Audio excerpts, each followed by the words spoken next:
Hi, I'm Polly Harbison. Our Sydney-based studio works predominantly on residential projects. This year, our Lindfield house was shortlisted in the New South Wales Architecture Awards for alterations and additions.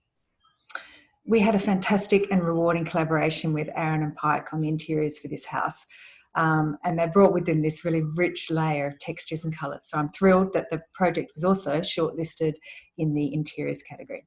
I'm going to run through the jury presentation for Alts and Ads now because I think it probably gives a slightly better overview of the building. I hope you enjoy. Bear with me. Okay, let me just move my face away.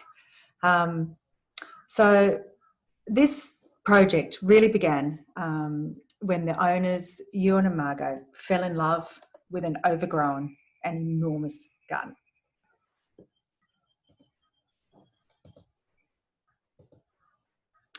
The house is located on an unusually long site in Lindfield that has this fantastic grove of trees in the middle. It is surrounded by quite dense battle axe subdivisions and dual occupancies. The existing house is located at the front of the property and it's nearly 100 metres to the rear. The owners, Ewan and Margot, are completely passionate about their garden. It's a heady mix of flowers of every shape and colour, and they wanted their house to have a similar combination of rich colours and textures, yet with an overwhelming feeling of calmness that the garden embodies. The existing house is a handsome federation structure, but it had the typical fibro lean-to out the back and poor connection to the site. The strategy of the addition was to keep the integrity of the existing house and replace the lean-to with a new single-storey element that is connected to the garden. The concept of the design is to manipulate scale, to really draw this long garden into the house. The spaces are a sequence of increasing scale that create this sort of warped perspective effect. If you focus on the trees in these images, starting on the left, from the front of the house, the oversized foliage 100 metres away actually appears kind of close. And as you move down through the house itself, the foreground and true scale of the garden slowly reveals itself. In section, this is achieved by stepping the floor plane down to the garden level and increasing the ceiling heights, culminating in a 4-metre high space. The new rooms are not that large in plan, but are a sequence of increasing scale in height and the width of the walls and of the thresholds increase this perspective effect.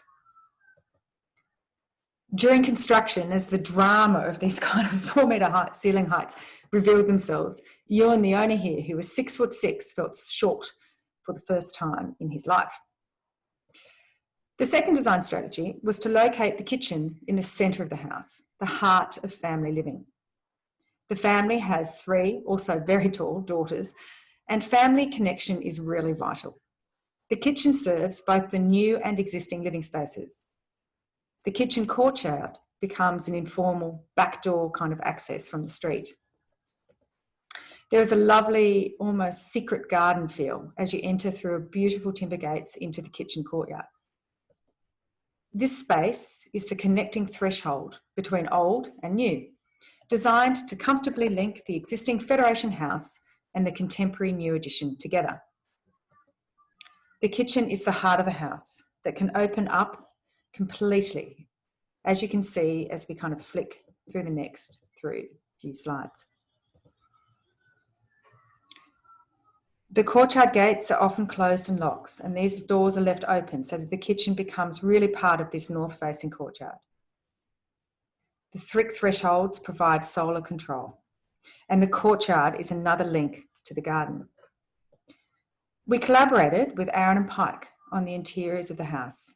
They skillfully enhanced the concept of drawing the garden into the building with the detail of the interior.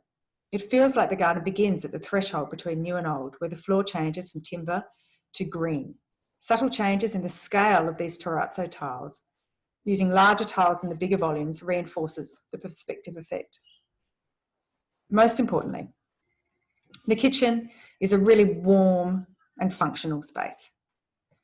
with beautifully considered joinery and a rich palette of materials. The threshold space is detailed to really integrate inside to outside, as well as old to new. There is a very comfortable relationship between the two parts of the house. Aaron and Pike's expertise with colour and texture was pivotal to the design. And I admit even the world's most dedicated builder, Stefan, balked a little at the short list of 38 colours for brush outs. But the owner, Margot, who is a painter, completely understood the importance of the smallest variation in shade and tone, and she embraced this task as she took testing to colours to the next level, painting a series of still lifes with the leftover sample pots. And I think this is the kind of the core success of this project. Both the owners, Aaron and Pike, and basically everyone working on the job shared the aspiration to make the house an artwork. The spaces are really a series of compositions. There is an eclectic mix of bold colours and textures, finely crafted by Stefan, who built both the house and the joinery. The design references the existing house, reinterpreted in a more contemporary way. A playful rescaling of the brick portal window forms part of this kind of sequence of spaces that manipulate scale. It starts with this compressed red ceiling timberline threshold space, kind of into the more intimate vanity area that then opens out onto the soaring height of the shower, so that even this everyday ritual of simply taking a shower becomes an elevated experience. Every space in the house is designed to draw the garden into the building and to create rooms that retain almost a calm and monastic feel. The 1.2 metre wide threshold walls and externally sliding screens and doors protect these oversized openings from the weather and sun. When all these doors and screens are open, they become part of the wall. The thermal mass, adjustable screening and cross ventilation provide incredibly effective passive cooling to the northwest facing garden rooms, allowing Ewan and Margot and their kids to live in and enjoy their precious garden all year round. Thanks. And so now for the hard part, nominating a favourite project by another architect. There are such rich pickings in the awards process this year. I'm going to have to fly the Sydney flag and nominate Redwood by Chenchar Little, local superstars, Tony and Stephanie. I love my city, and quite frankly, it doesn't get much better than this. Sublime. Thank you.